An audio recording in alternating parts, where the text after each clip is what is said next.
Hello, Taylor County. Again, I'm Alex Renneman from Unleashed Tiger, and we're coming back for part 2 with Amy Summers, incumbent delegate for the 49th District. Amy, thanks again for being on the program. Let's start off looking at, again, as we've talked, we poll folks in the community, and one of the additional threads we've seen kind of through everything is it's clear they're beginning, or maybe they have for a while, but it's continuing to lose confidence in government. For several reasons, but one of the big ones seems to be the partisan divide. And I'm going to kind of go off on a tangent for a bit, and we'll come back. But I liken it when I hear people with questions coming back and their complaints. I liken it similar to what I witnessed in Iraq. You had the Sunnis that were in control, and that was a certain power, and then the Shia became control, and they just rubbed their nose in it. You get this going on, and you get that tribal mentality that goes on for centuries in many of these countries, and there's a lot of sentiment that's happened in our state, that we had Democrats in charge forever, almost, and then Republicans came in, and there's talk of a blue wave. Who knows what really is going to happen in November, right? But it never feels.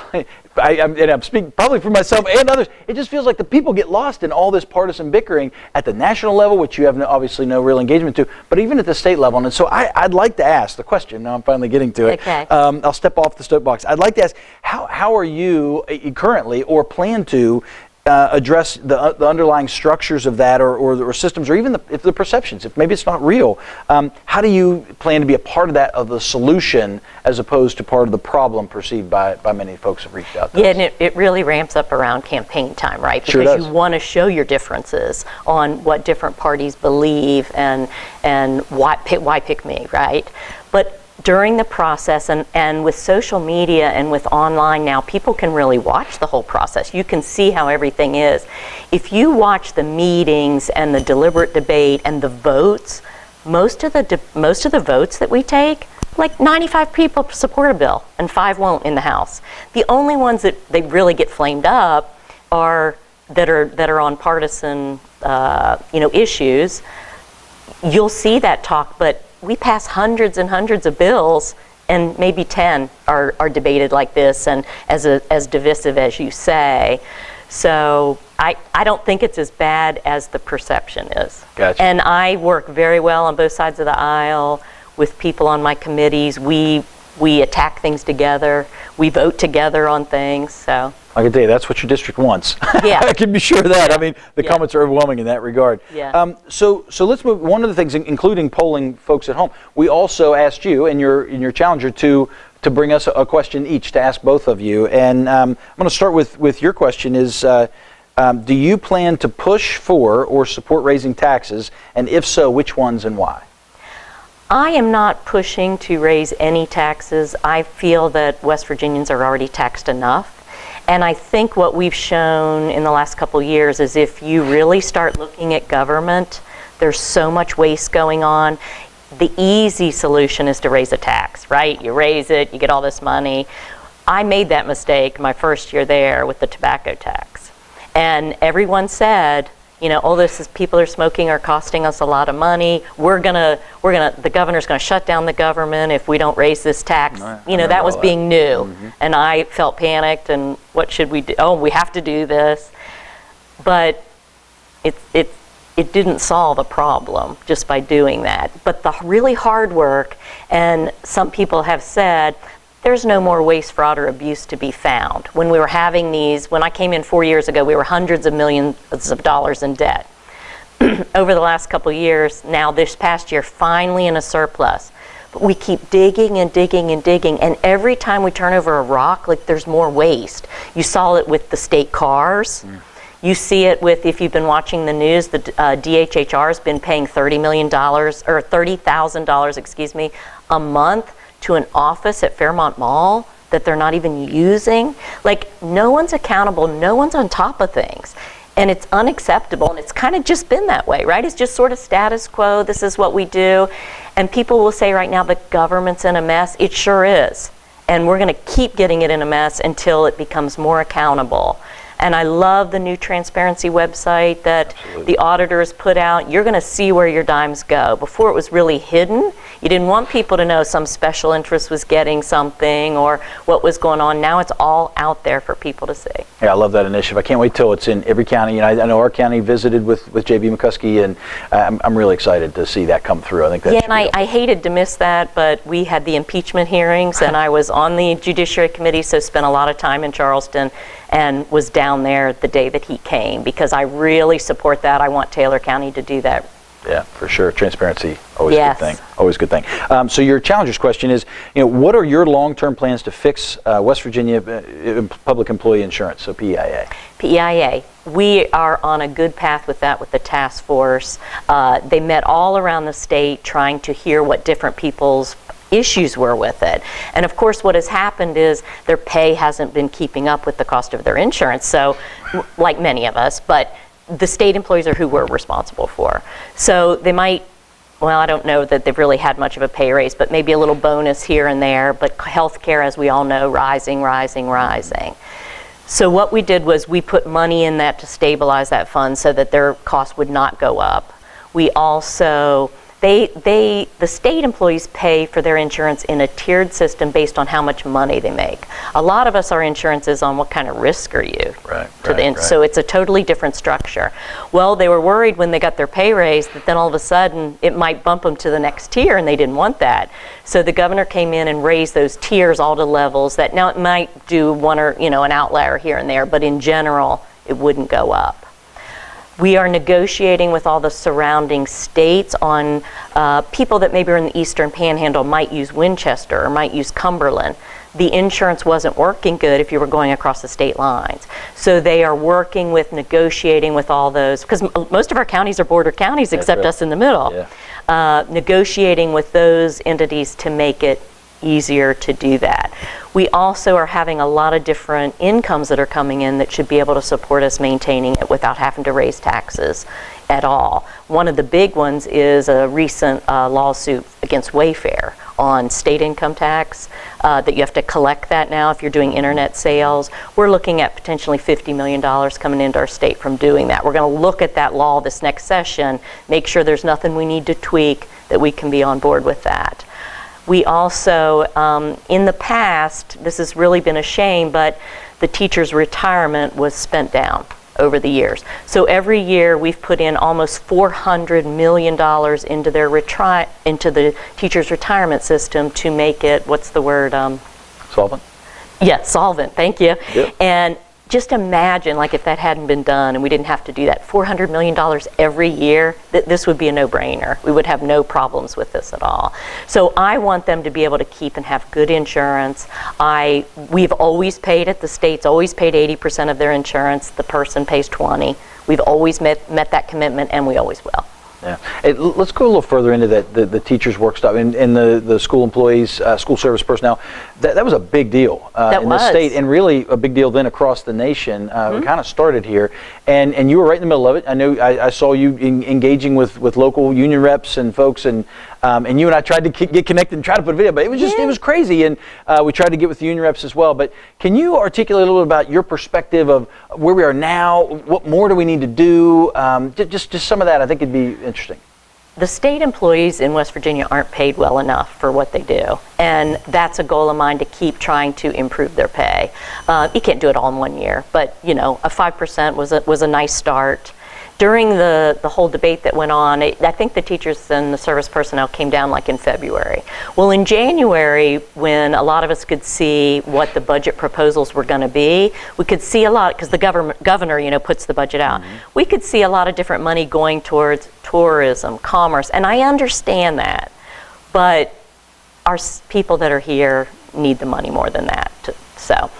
So in January, some of us all started getting up making speeches, which I share on my Summers for House Facebook page, my speech where we want to stand up for state workers. We're trying to make it known to the people in finance, we do not want this money to go to those entities right now. We want to put it towards our people, and they deserve this money. Like corrections, so horrible, 22 grand a year, and have to bring in the National Guard because their pay's so low. I mean, these low pays didn't happen overnight or since a certain party took over. I mean, this has been a continual government problem, and the only way to fix it is to have more income in our state.